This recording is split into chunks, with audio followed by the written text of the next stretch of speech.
Hello people, welcome to education for all. और आज का हमारा टॉपिक रहेगा फोकस एंड एपिसेंटर।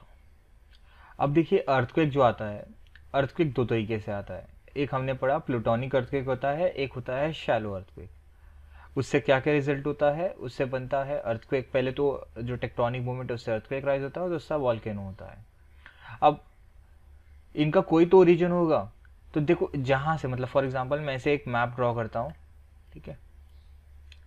अब जैसे जैसे हम नीचे जाएंगे ना, जैसे जैसे हम नीचे जा रहे हैं और जैसे जैसे हम नीचे जाएंगे, ये अर्थ की डेप्थ बढ़ रही है। अब होता क्या है इन केस में कि जिस जगह से मतलब मान लो यहाँ पे ना अर्थक्वेक का ओरिजिन हुआ, यहाँ पे कोई मूवमेंट हुई और इसकी वजह से एनर्जी का वेव्स है ना ऐसे ट्रैवल करके ऊपर आया और ये ऊपर का जमीन का लेयर है, इसको हिट किया यहाँ पे। सो आप ओरिजिन कहाँ से हुआ, यहाँ से, और हिट जमीन पे कहाँ पहले किया, इस जगह पे। समझ में आया? दो चीजें बता रहा हूं। पहला, ओरिजिन कहां से हुआ अर्थक्वेक का, यहां से, यहां पे मूवमेंट हुई। फिर एनर्जी की वेव इस तरह ट्रैवल की और हिट की उसने जमीन के जो सबसे ऊपर वाला सरफेस एरिया है उस पे। तो जहां से ये चीज ओरिजिन होगी उसको कहा जाएगा फोकस पॉइंट। और जहां पे ये सबसे पहले जमीन पे हिट करेगी उसको हम कहते हैं एपिसेंटर।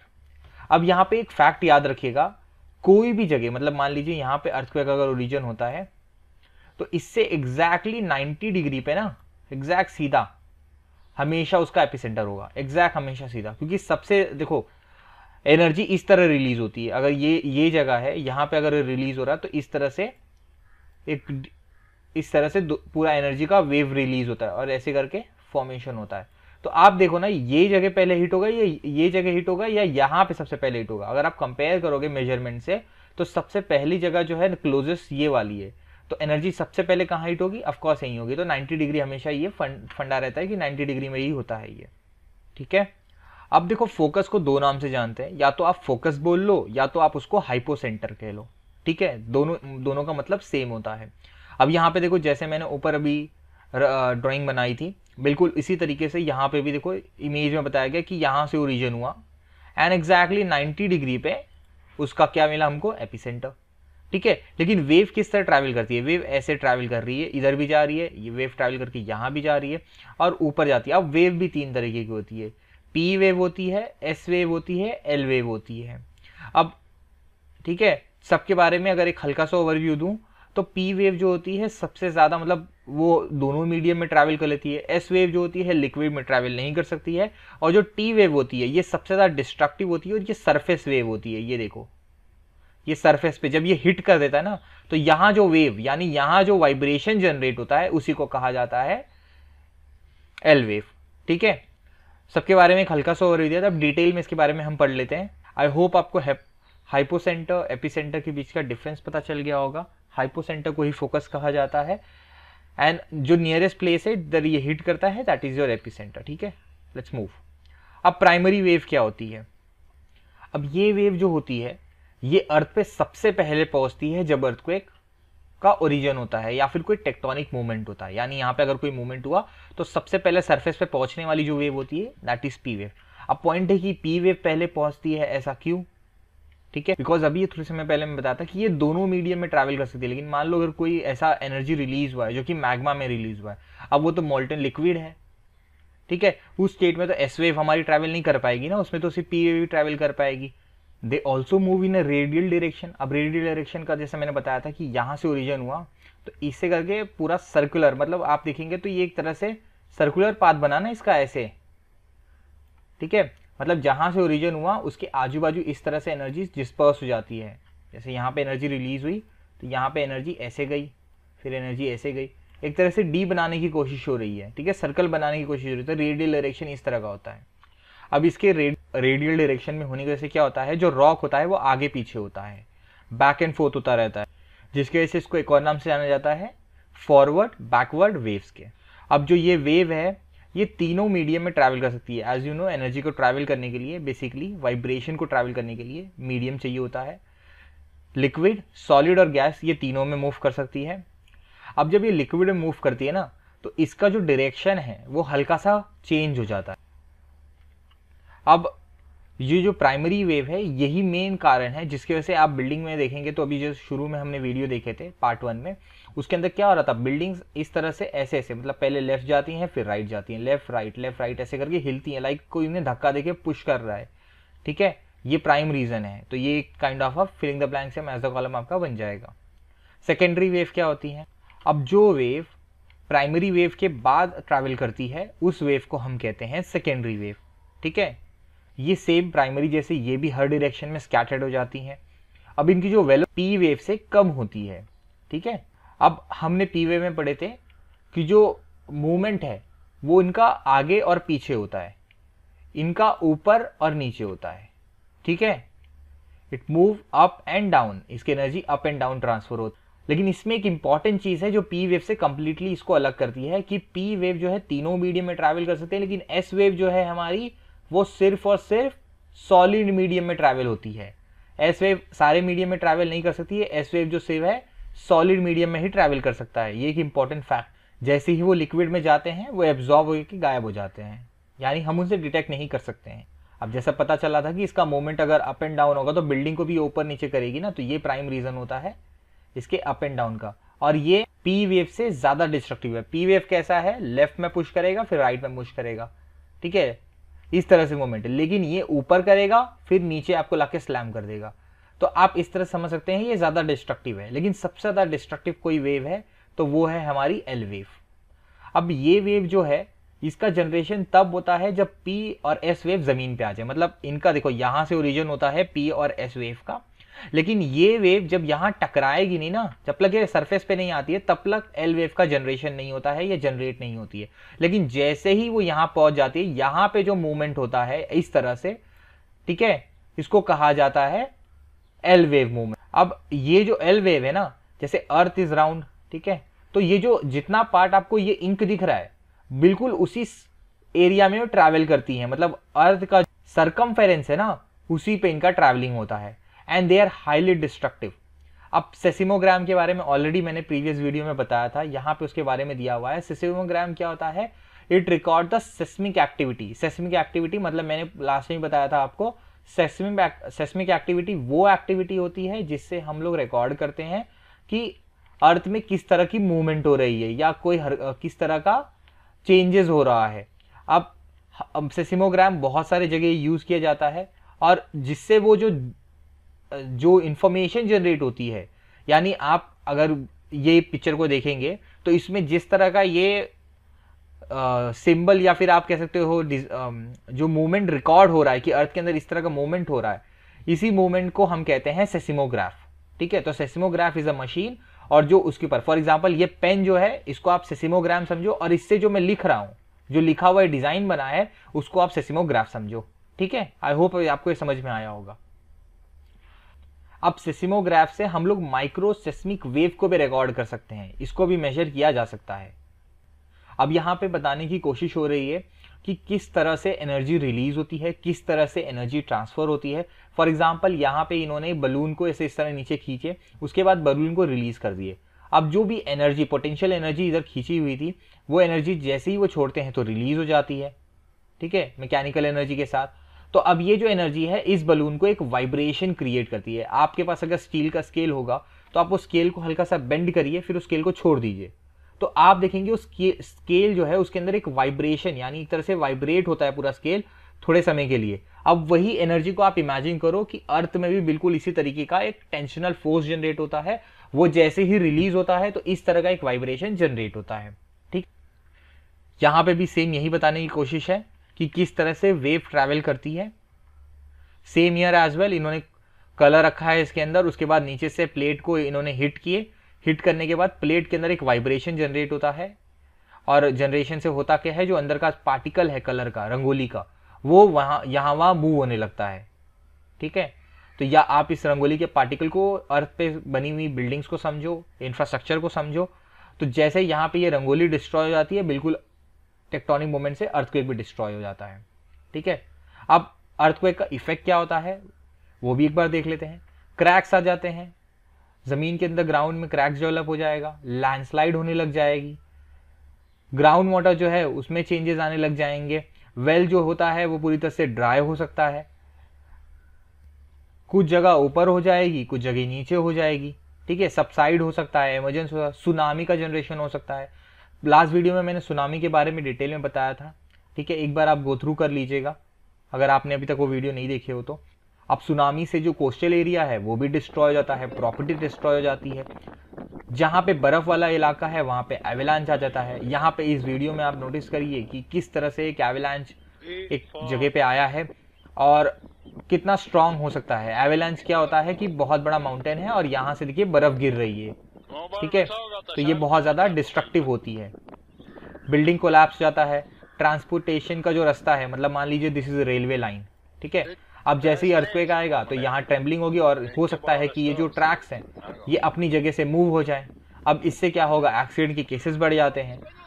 अब यहाँ से मान लीजिए कोई पर्सन है, उसको यहाँ जाना है, या फिर जो ट्रेन आ रही थी उसके अंदर बहुत सारे मेडिकल सप्लाईज थी क्योंकि ये रीजन में अर्थक्वेक आया था। अब क्योंकि ये जगह जो है, ये रेलवे ट्रैक ये डिस्ट्रॉय हो चुका है, तो क्या यहाँ से वहाँ सामान जा पाएगा? नहीं जा पाएगा, ठीक है। तो ट्रांसपोर्टेशन डिसरप्ट हो जाता है। कम्युनिकेशन सिस्टम, यहाँ पे मान लीजिए नेटवर्क टावर लगाया हुआ है, अब अर्थक्वेक आया, नेटवर्क टावर गिर गया, तो आजू बाजू के एरिया में एक तो पहले ही सिचुएशन खराब है, ऊपर से नेटवर्क टावर अब है नहीं, तो जो फोन कनेक्शन इंटरनेट है सब बंद हो जाएगा, ठीक है। यानी अर्थक्वेक तो अपने आप में ही एक डिजास्टर है, लेकिन उसके बाद में जो उसका जो आउटकम होता है, जो इफेक्ट होता है, वो भी बहुत ज्यादा टाइम तक होता है। अर्थक्वेक आएगा 2 मिनट 30 सेकेंड के अंदर खत्म हो जाएगा आके, लेकिन उसका जो इम्पैक्ट है वो कहीं महीनों सालों तक जा सकता है। अब वॉल्केनो के बारे में भी देख लेते हैं। यहाँ पे एक इमेज दिया हुआ है वॉल्केनो का, ठीक है। वॉल्केनो इरप्शन कैसे होता है वो भी आप देख लीजिए यहाँ पे, ठीक है।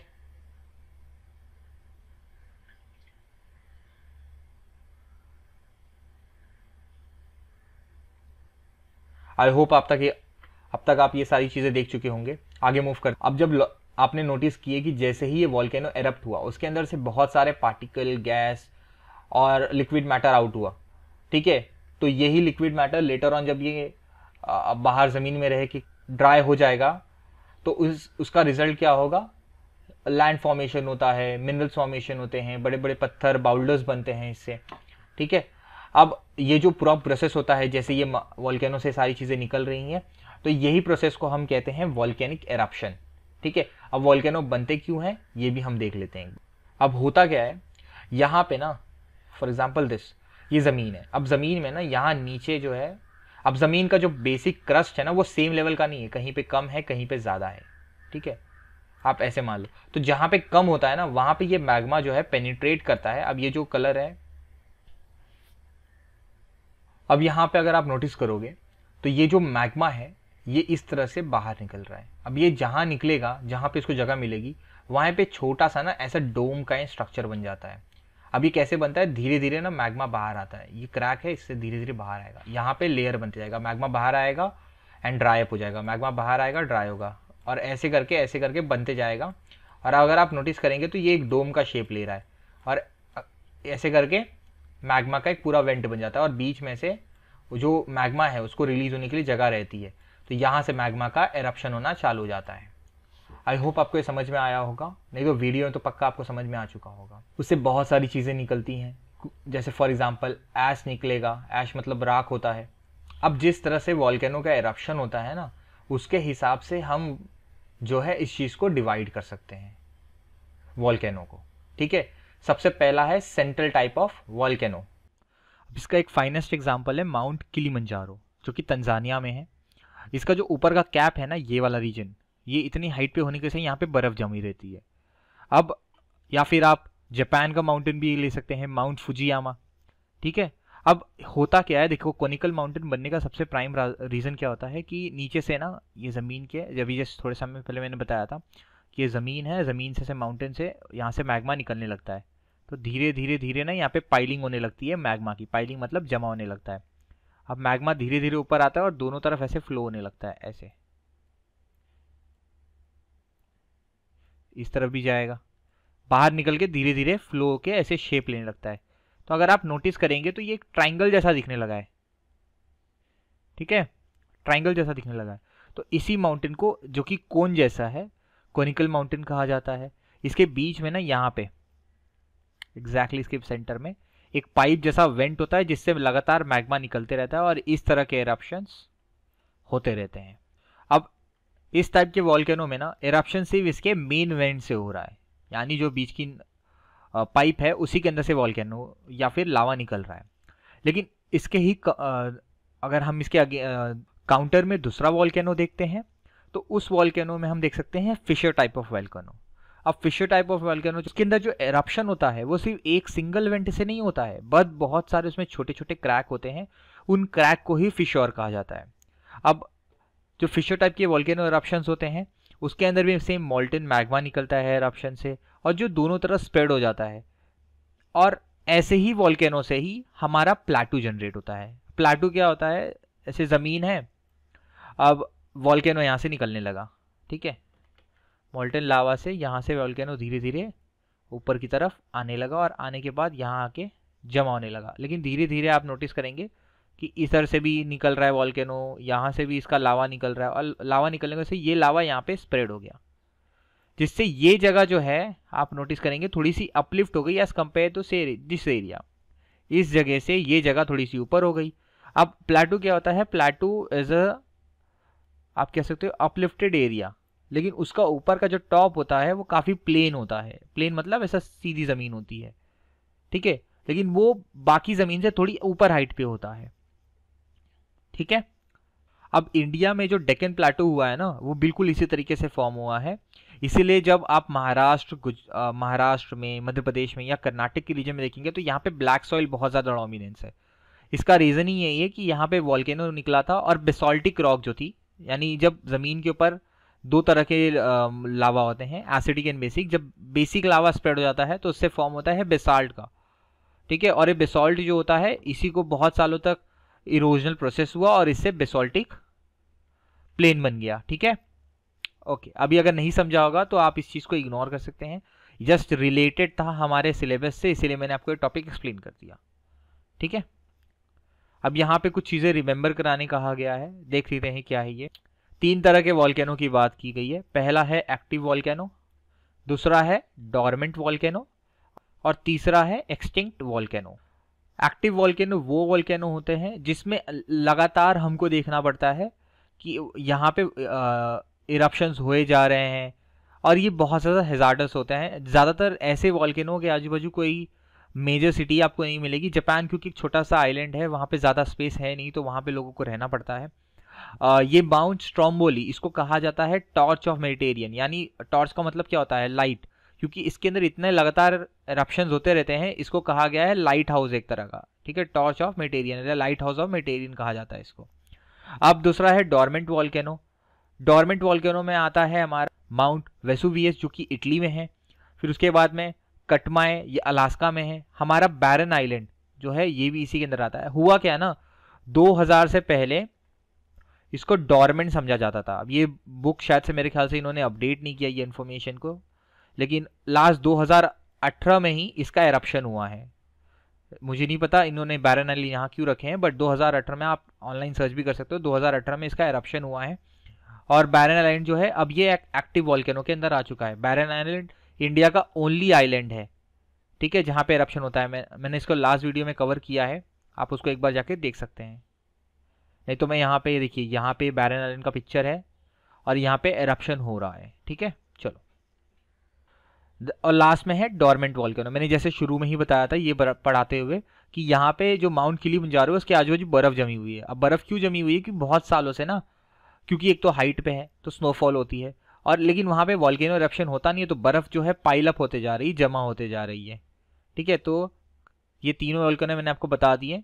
एक्टिव मतलब लगातार वहाँ पे हो रहा है, डॉर्मेंट मतलब हमेशा नहीं होता, लेकिन कभी कभी जो है यहाँ पे वॉल्केनो एरप्शन 50, 100, 80, 200 साल में एक बार हो जाता है। हमने बहुत सालों से इसको देखा नहीं एरप्ट होते हुए, इसलिए हम डॉर्मेंट कहते हैं, यानी टेम्परेरी, अभी ये एरप्शन नहीं होगा इसमें, ऐसा कहा जा सकता है। एक्सटिंक्ट मतलब बहुत हजारों सालों से, जब से मैन की हिस्ट्री है तब से हमने इसके अंदर कोई वॉल्केनो एरप्शन नहीं देखा है। अब इसका कोई देखो हार्ड फास्ट फिगर नहीं है कि 200 साल, 400 साल, 500 साल, जियोलॉजिस्ट अपने रिसर्च के हिसाब से वो कह देते हैं, तो we study as per that only, ठीक है। आगे देख लेते हैं क्या चीज़ें हैं। अब देखो ये अर्थ के प्लेट के बारे में दिखाया गया है, मैं इसको सीधा कर देता हूँ। अब ये देखिए, ये मैप में ये सारे प्लेट बने हुए हैं, ठीक है। अब ये ब्लू कलर जो आपको दिख रहा होगा, ये प्लेट बाउंड्रीज हैं, और ये जो ब्लैक कलर में बना हुआ है, that are plate consuming boundaries. अब डिफरेंस आपको यहाँ पे ये समझना है। एक्चुअली में प्लेट जो होती है ना, वो एक्चुअली में एक कॉन्टिनेंट होती है कुछ ऐसे, और सामने एक और प्लेट है, ठीक है। दिस इज प्लेट ए, सामने एक और प्लेट है जिसका नाम है बी, वो भी इस तरीके से आ रही है। अब जो नीचे का पार्ट है ना ये प्लेट का, सबसे पहले क्या टकराएगा? सबसे पहले नीचे का पार्ट, यहां कोल्यूजन होगा। तो एक्चुअली में कोल्यूजन का जो प्लेट बाउंड्री रीजन है ये है, लेकिन धीरे धीरे पुश होने के बाद ये प्लेट एक दूसरे के ऊपर ओवरलैप हो जाती है। यानी ये प्लेट, मान लीजिए बी का वजन ज्यादा है तो बी इस प्लेट के ऊपर आ जाएगी, और स्ट्रॉन्गर प्लेट ये है तो ये ए प्लेट को पुश डाउन कर देगी एक तरफ, जिसकी वजह से भले ही बाउंड्री यहां है, बट ये वाले प्लेट, जो बी प्लेट का जो ऊपर का मटेरियल है, वो कहां तक ट्रैवल हो गया? ए के ऊपर तक। तो कंज्यूम कहां तक किया उसने? यहां तक कंज्यूम कर लिया, ठीक है। अभी भी नहीं समझा तो एक बार फिर रिपीट कर देता हूं। दो प्लेट थे ए और बी, प्लेट का डिजाइन ऐसा होता है, भले मैं ब्लॉक बनाता हूं ऐसे करके कि हाँ भाई ये दोनों टकरा रहे हैं और यहाँ पे बाउंड्री बन रही है, बट एक्चुअली में ऐसे होता है, नीचे का पार्ट जो है इस तरह का होता है, और इसी रीजन को हम ट्रेंच कहते हैं। अब यहाँ पे जो है ये दो प्लेट हैं, ये दोनों आके एक दूसरे से टकराते हैं, लेकिन जो टकराने वाली जगह है उसको कहा जाता है प्लेट बाउंड्री। के रीजन यहीं तक है, बाउंड्री प्लेट का रीजन यहीं तक है, लेकिन प्लेट जो है इसके ऊपर यानी ए तक भी आ चुकी है, तो कंज्यूम कहां तक किया उसने? यहां तक का रीजन किया। तो कंज्यूमिंग बाउंड्री हमेशा प्लेट बाउंड्री से आगे होगी, ठीक है। एक बार यहां पे देखो, यहां पे जो है पैसिफिक प्लेट ने नास्का प्लेट को क्या कर दिया है? कंज्यूम कर लिया है। कैसे? बाउंड्री यहां तक है, लेकिन उसका जो ऊपर का प्रेशर है या फिर आप कह सकते हो मटेरियल है, वो ड्रैग कहां तक हुआ है? उसने पुश किया है उसको यहां तक, यानी साउथ अफ्रीकन प्लेट के बाउंड्री तक। सेम यहां पे पैसिफिक प्लेट जो है उसने नॉर्थ अमेरिकन प्लेट के साथ भी यही सेम चीज किया है। आई होप आपको समझ में आ रहा होगा ये, ठीक है। अब ये जो रीजन है जिधर मैं मार्क कर रहा हूं, एंड फिर लेटर ऑन यहां से कंटिन्यू हो जाती है ये, इसको कहा जाता है पैसिफिक रिंग ऑफ फायर। आपको जितने भी वर्ल्ड में अर्थक्वेक आते हैं, वोल्केनो के इरप्शन होते हैं, उसका 80 to 85% अकेले इसी जगह होता है। यहीं पे एक बहुत ही फेमस आइलैंड है जिसका नाम है हवाई, ठीक है। आपने इसके बारे में सुना होगा, ये यूएसए की टेरिटरी है और उसका कैपिटल है ये मोनालीवा, ठीक है। आई होप आपको समझ में आया होगा। आगे मूव करते हैं। यहाँ पे आपको एक करेक्शन दिखाना चाहूंगा। देखो, इनकी खुद की बुक में कॉन्ट्राडिक्टरी है। यहाँ पे ये खुद कह रहे हैं कि इट्स एन एक्टिव वॉल्केनो, और ऊपर आप जाके देखेंगे तो इन्होंने इस बुक के अंदर उसी सेम चीज को डॉर्मेंट के अंदर पुट डाउन कर रखा है, ठीक है। सी सो जैसा मैं बता रहा था कि 2018 में यहाँ पे वॉल्केनो इरप्शन देखा गया था, इन्होंने 2017 का अपडेट किया हुआ है, ठीक है। चलो, so it's coming back to the facts. Andaman and Nicobar में लोकेटेड है, बेसिकली नदन अंडमान में है ये, और ये यहाँ पे कोई रहता नहीं है, ठीक है। आर्किपेलागो क्या होता है? देखो, ये बहुत सारे छोटे छोटे आइलैंड्स का जब एक ग्रुप बनता है ना ऐसे, तो ये एक शेप बना रहा है, ये शेप को हम आर्किपेलागो कहते हैं। फॉर एग्जांपल, वर्ल्ड का सबसे बड़ा आर्किपेलागो जो है वो आप कह सकते हो इंडोनेशिया, 17,800 आइलैंड है वहाँ पे, 17,800 आइलैंड के आसपास उसका आर्किपेलागो बनता है रफली, ओके। और ये इंडिया का ओनली एक्टिव वॉल्केनो है। एरप्शन हुआ था यहाँ पे, यही बता रहे हैं, स्मोक निकला, डस्ट निकला, मड निकला इसके अंदर से। That's all the same thing जो लावा एरप्शन से होता, वॉल्केनो एरप्शन से होता है, ठीक है। यहाँ पे देखो, प्लेट बाउंड्री के बारे में बताया था कि जो प्लेट बाउंड्री, ठीक है, यहाँ पे मैं ये इमेज ऐड किया हूँ। यहाँ पे देखो, ये जो ओशियानिक प्लेट है, क्योंकि ये भारी प्लेट है तो हमेशा वो नीचे जाती है और उसके ऊपर कॉन्टिनेंटल प्लेट जो है ओवरलैप कर देती है, ठीक है। यहाँ पे आप ये इमेज में देख भी पा रहे होगे, ठीक है। सो बहुत सारा प्लेट बाउंड्री लॉस होता है, सबडक्शन होता है, कंजम्पशन होता है। देखो, ये कंज्यूमिंग बाउंड्री को ही सबडक्शन बाउंड्री कहा जाता है। ऑलरेडी मैं इसको पढ़ा चुका हूँ आपको, ठीक है। अब दो बाउंड्रीज होती हैं, एक होती है डिस्ट्रक्टिव बाउंड्री, एक होती है कंस्ट्रक्टिव बाउंड्री, ठीक है। जब देखो दो प्लेट्स ऐसे अलग होती है ना, आप सिंपली रिलेट कर लीजिए ए और बी के साथ। क्या हमने पढ़े थे कि ए जो था थोड़े समय पहले, ए बाउंड्री जो है बी के साथ कोलाइड करता है, और आउटकम क्या होता है कि कोल्यूशन का प्लेस तो डिफरेंस होता है, बट कंज्यूम जो बी है उसको बहुत ज़्यादा कर लेता है। तो इन दिस केस बी जो है वो कॉन्टिनेंटल प्लेट हो गया और ए हमारा ओशियानिक प्लेट है। तो ओशियानिक प्लेट क्या है, वो नीचे जाएगा और कॉन्टिनेंटल प्लेट ऊपर आ जाएगा उसके।